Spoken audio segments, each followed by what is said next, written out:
Hi, everybody. I'm Dr. Tiffany Hunter, energy healer and author in Florida, United States. Welcome to the Life Made Easier podcast, where you'll find ancient wisdom with a modern approach. In each episode, we're going to share tips and tricks from the world of energy healing to help you make your life easier in simple and practical ways. And I'm Dr. Karen James, an energy healer and psychologist in the UK. Today's episode is about toxic positivity. There's been a real drive in recent years to think positively, that the idea that your thoughts create your life, and that we, should all be focusing positively all the time. And while there's definitely real value in that, we also feel that there's ways that it can cause more problems than benefits.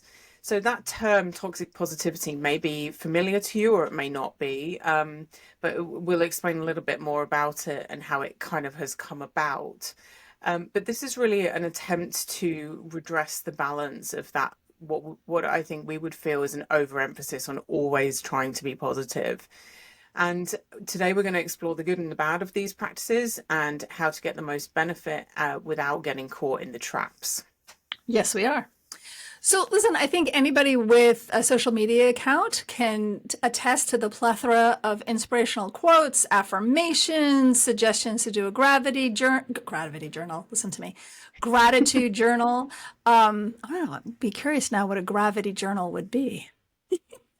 And similar, you really can't get through an episode on social media without having that stuff kind of aimed at you. Often life coaches and similar will ask you to put down 12 affirmations. I am healthy and strong. I am financially affluent and similar. And then ask you to do things like look in the mirror every day and say those to yourself while you look at yourself in the mirror. And underlining all of this is the belief that where our thoughts go, our lives follow. So if we want to have strong, positive, successful lives, we want to have strong, positive, successful, forward-thinking thoughts. And then if we bombard our environment with things like Post-it notes and signs that say believe above our doors, that was a secret nod to Ted Lasso fans for anybody that was paying attention. Good things will happen and they'll manifest in our life. And that's really what we're going to talk about today.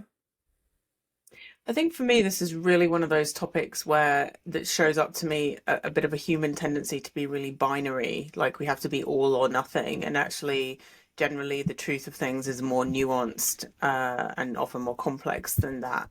So that theory that if we think positively, we're more likely to attract good things in our lives, for sure has some truth to it. And we know that pessimism, being negative all the time, complaining all the time, has a similar effect in the opposite direction. So it can really focus our minds on the negative. And that can create problems for us in that we're always seeing the bad things about what's happening in our lives at the expense of any good things. And we probably all know those people we can feel a bit kind of drained when we spend time around people like that. But both those things, part of what they're doing is setting up what a psychologist would call a confirmation bias, where we keep noticing more of the things that fit with how we see the world. And we tend not to see anything that might kind of not agree with that. So if we have been trying to do some positive thinking and we notice that something good happened, that would confirm that that's a good thing to do. Equally, if we realize our thoughts have been quite negative and then something bad happens, we might there I go, I know I caused that because I was thinking really negatively.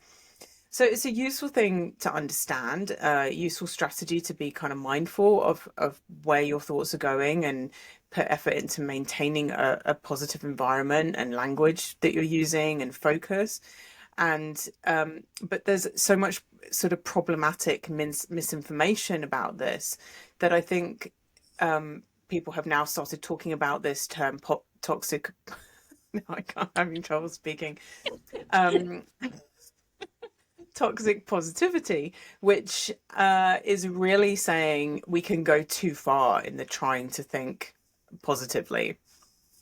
Yeah. So I guess the big question is, when does a useful strategy that does have some benefits start becoming toxic? And I think the best way to think about that is when it becomes punitive and when it becomes weaponized, particularly when it becomes weaponized at ourselves. And unfortunately, in our experience as healers out in the world, that's actually fairly common. Um, and I think it's a reflection of the fact that people are super committed to feeling better.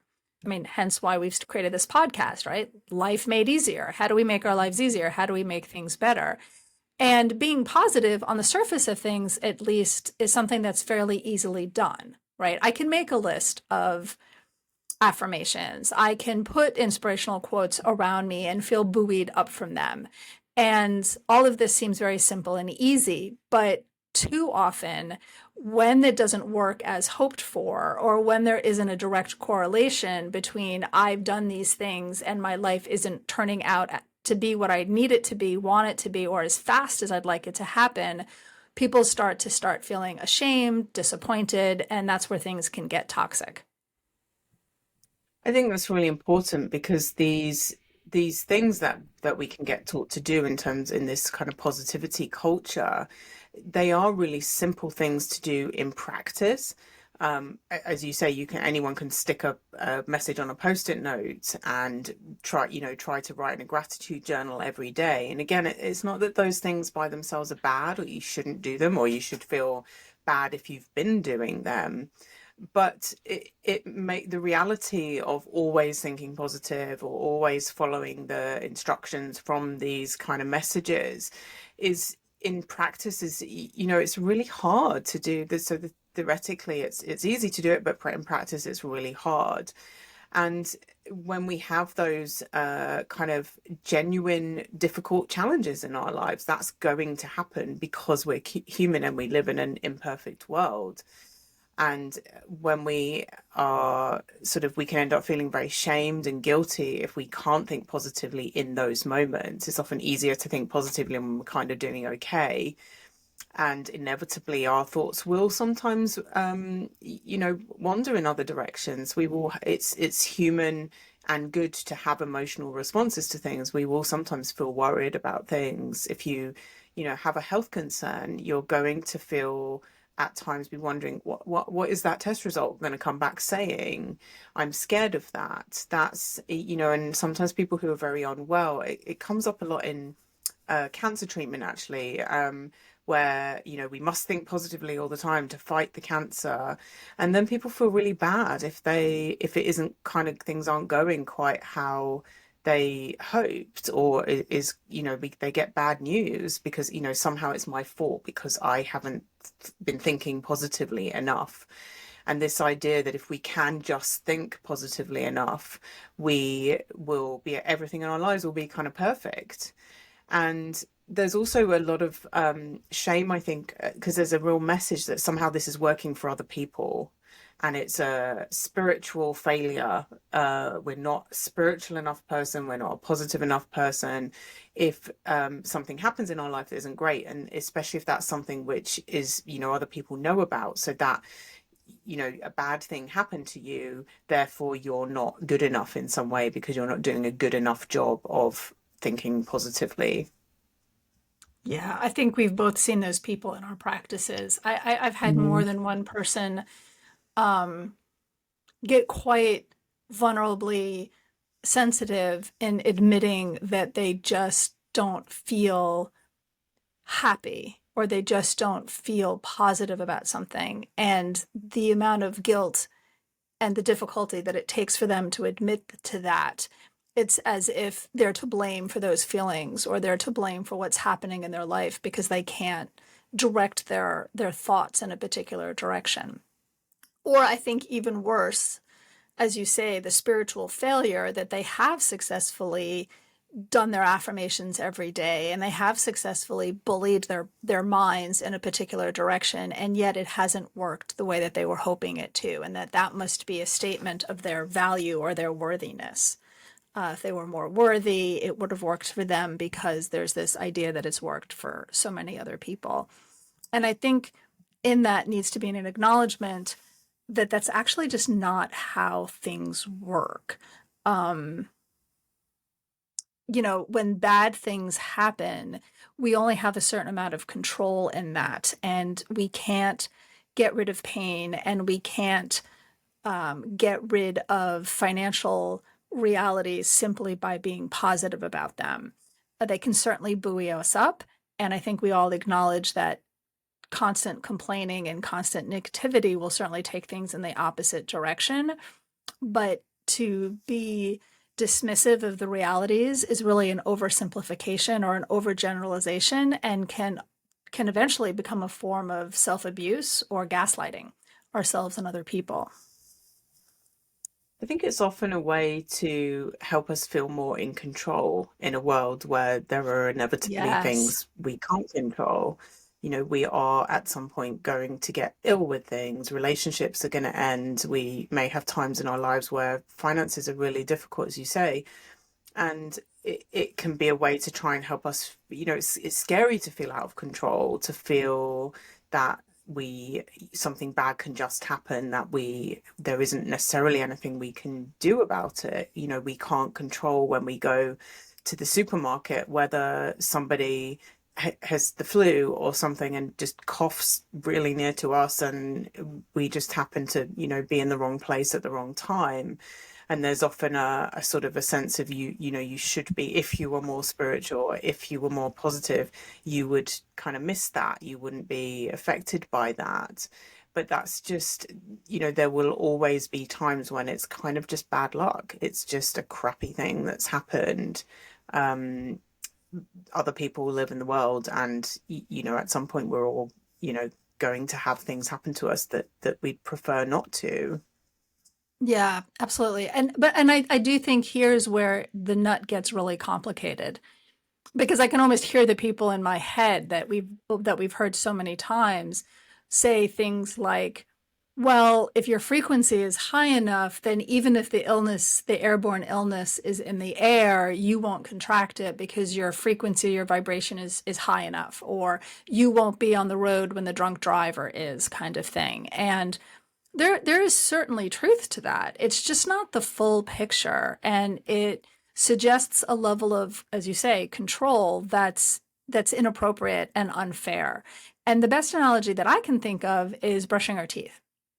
We brush our teeth twice a day, if regularly, as we've been taught to. And we know that we're preventing lots of things from happening, but we also accept that we're still going to get cavities. And when we do, we don't consider the brushing our teeth a failure. We don't consider that we've brushed our teeth terribly and then go back and brush them so hard that we make our gums bleed and beat ourselves up about it. Maybe we have a moment to reflect. Have I been brushing every day? Am I flossing as much as I could? And, we might increase those activities, but we don't consider the brushing of the teeth a failure, or ourselves a failure because of that. So there is this kind of malleable place where we accept that we do what we can to keep ourselves in a place that's strong and healthy, and things are still going to go wrong.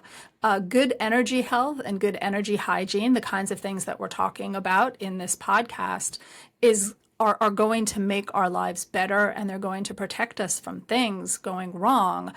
But that doesn't mean they're not going to go wrong. And to flagellate ourselves and blame ourselves just makes everything worse. Yeah, I think it really highlights how we very much are complex beings, and we live in a complex world. And it's important to try and, as best we can, accept the reality of that. But one thing I think is really important to talk a bit more about is, if we're overly positive all the time, one of the effects of that is we aren't allowing any room for emotions that are frequently considered to be more negative emotions. Sometimes people will talk about the bad emotions, or the negative emotions, and for sure, feeling angry, feeling sad, feeling worried, feeling upset, feeling hurt, they're much less pleasurable feelings than feeling happy and joyful and hopeful and all of those things. But they have their place, and they're very appropriate, important human emotions. And if we frequently, my experience, both personally and with, all the people I see in my practice, is that the more we try to push down those thoughts and deny that we're having them, or those feelings, thoughts and feelings, I think, usually the worse they get. They kind of build and they get more problematic. And oftentimes, if we can just give ourselves a bit of room to say, I felt really annoyed about that. I'm really fed up today because it just seems like nothing's going right, or I'm really sad and scared because I just got a diagnosis of something which is not great. That frequently, if we can give ourselves room to have those natural responses, it's then easier to come back to a place where we can be more positive and then say, okay, what do I need to do about this? What can I take charge of in this world that I have limited control?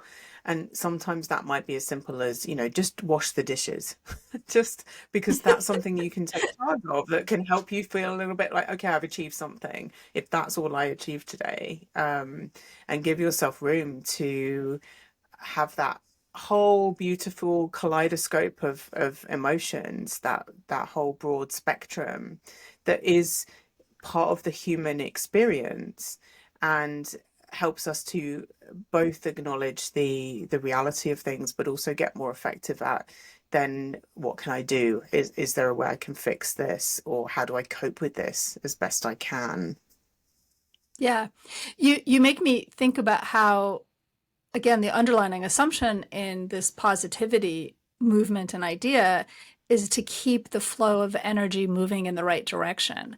But toxic positivity really squashes that from the mind down, kind of suppresses Mm. everything. And what you describe so beautifully is freeing up the emotions in the body and the energy and allowing everything to flow genuinely by acknowledging the things that are hard to acknowledge and some of the negative feelings that ironically are often labeled as toxic erroneously. They're not toxic, they exist. And by allowing them to exist and to play in the field alongside the positive stuff, that actually keeps the flow of energy moving forward. I think it really comes down to an extreme of anything offers problems. And nature wants to be balanced, energy wants to be balanced, people want to be balanced, and it's going to cause problems to be too far in any direction. And the truth is that there is that soft space where we do our best and we do and take responsibility for all the things that we can, and things are going to still go wrong. We're still going to get cavities. We're still going to have financial stresses sometimes. We're still going to feel like, not so great sometimes, and that's okay. So it's okay to be human. And the real beauty of that, I think, is that then some of those practices, like keeping a gratitude journal, or writing some positive affirmations, can really help and support us, because we're doing them in a way that's gentle and realistic, and helping us keep returning to the positives, but not at the expense of some of the trickier, messier parts of life. Yeah. So I think hopefully we have given you a little bit of an insight into how you might be able to look at thinking more positively in a more balanced and sort of nurturing way. So thank you very much for your time today, and we look forward to having you at the next podcast. Yep. See you soon. Hi, I'm Carol Smith, the producer of the Life Made Easier podcast. We hope today's episode gave you some meaningful tools and takeaways to help make your life feel a little lighter. You've reached the end of this episode, but not the end of the ways that you can support us. Please subscribe to us on your favorite podcast app, follow us on social media, and check out our Patreon for extra content and ways you can go deeper with us. There's also a whole library of episodes waiting for you to help increase your energy intelligence. Take care, and we'll see you on the next Life Made Easier.